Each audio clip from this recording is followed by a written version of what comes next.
Bismillahirrahmanirrahim. Assalamualaikum warahmatullahi wabarakatuh. Salam sahabat maya, sahabat spiritual, dimanapun Anda berada. Dalam kehidupan manusia, ada satu diksi yang tidak bisa kita hindari sebagai konsekuensi dari keberadaan kemanusiaan kita, yaitu dikenal dengan diksi lupa.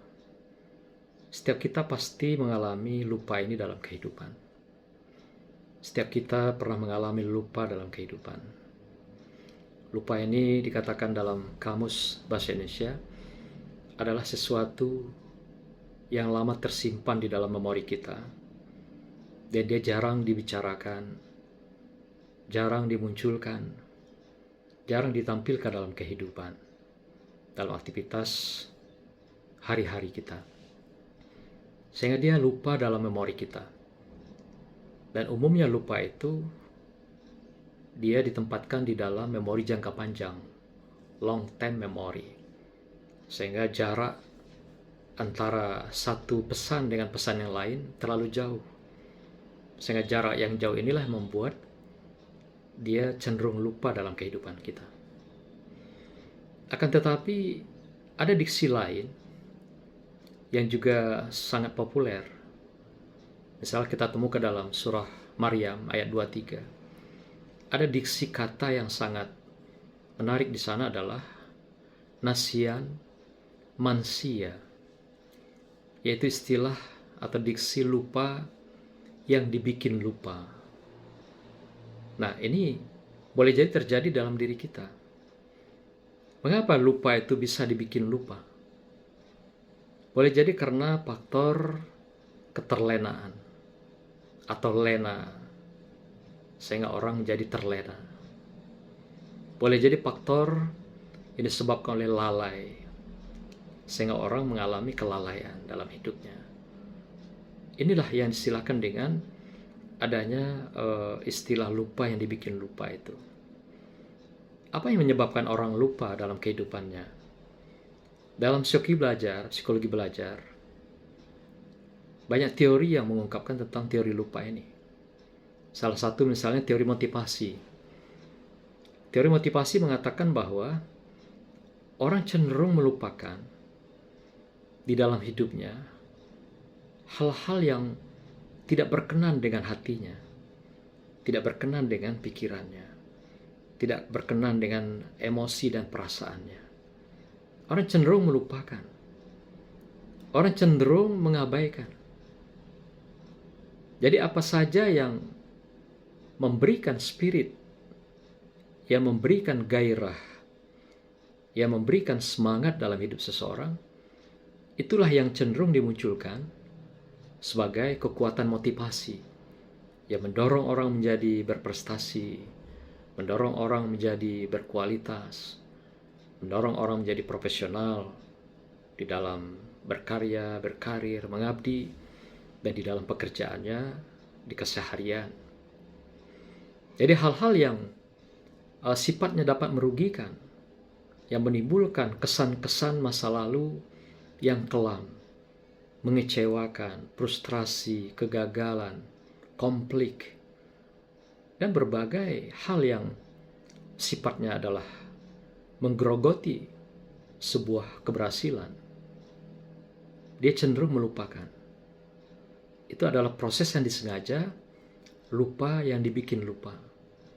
Tetapi ada kalanya di dalam kehidupan hari ini, ketika mana kita dihadapkan dengan teknologi informasi yang luar biasa, perubahan industri yang melahirkan generasi 4.0 atau 4.0, demikian juga dengan generasi 5.0 atau generasi 5.0. Generasi 4.0 dikenal dengan kecanggihan teknologi dan globalisasinya. Sementara 5.0 adalah dikenal dengan tampilnya era spiritual di abad ini dengan mengedepankan kecerdasan artifisial atau kecerdasan buatan, sehingga manusia bisa menapaki hari-hari yang panjang dengan berbagai teknologi yang canggih, tapi juga mengedepankan hal-hal yang sifatnya spiritualitas, yang sifatnya moral akhlak, dan kemanusiaan. Itulah ciri khas karakter daripada industri 5.0. Nah, dalam konteks teknologi informasi, ini bisa membuat kita lupa yang dilupakan.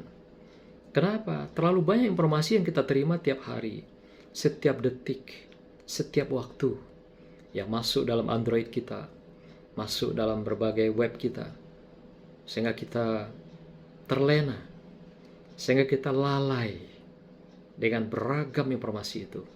Kadang-kadang kita bingung, mana informasi itu yang baik, mana yang benar, mana yang patut kita pegang pakai, mana yang harus kita delete. Kadang-kadang kita berada dalam keraguan, kebimbangan. Sehingga inilah disilahkan dengan kita dibikin lupa. Dan kita awalnya sudah lupa dengan memori masa lalu tentang hal-hal yang sifatnya masa-masa yang kita kenal dengan masa-masa hitam, kelam, kegagalan, sebagainya. Tapi dengan masuknya informasi baru, membuat kita lupa. Lupa hari kita, lupa waktu-waktu kita, lupa bahwa kita punya ikatan dengan Sang Khalik yang harus kita tunaikan sebagai kewajiban dengan ibadah, dengan sedekah, dengan puasa siang, dan berbagai hal-hal yang terkait dengan qiraah Al-Quran. Ini buat kita lupa. Kenapa? Pesan-pesan yang kita terima ke depan jauh kadang-kadang lebih menggoda, menggiurkan ketimbang pesan-pesan masa lalu, ketimbang hal-hal yang terkait dengan sebagai tagihan-tagihan kewajiban kita kepada Allah SWT. Semoga di usia kita, dalam perjalanan hidup kita, kita tidak menjadi orang yang lupa, apalagi yang dilupakan. Tidak menjadi orang yang lalai, apalagi dilalaikan. Dan tidak menjadi orang-orang yang terlena karena sebuah keterlenaan. Mari kita sikapi teknologi informasi, media sosial dengan cerdas, secara artifisial. Dengan demikian kita bisa bermain dan menari dengan informasi ini dengan baik dan indah. Bisa melakukan berbagai kritisi, memilah mana yang pantas dan tidak, mana yang sesuai dan tidak, mana yang manusiawi dan tidak, mana yang membangun kebersamaan, persatuan, mana yang merongrong perdamaian, kesatuan, kesejahteraan, dan kebahagiaan. Silahkan kita masuk dalam dunia medsos, tapi kita tetap dalam koridor kontrol moralitas, akhlak, dan paling penting adalah kita berada dalam koridor kontrol Allah Subhanahu wa Ta'ala, dimanapun dan kapanpun kita berada. Demikian sahabat Maya, semoga berkah Allah. Wassalamualaikum warahmatullahi wabarakatuh.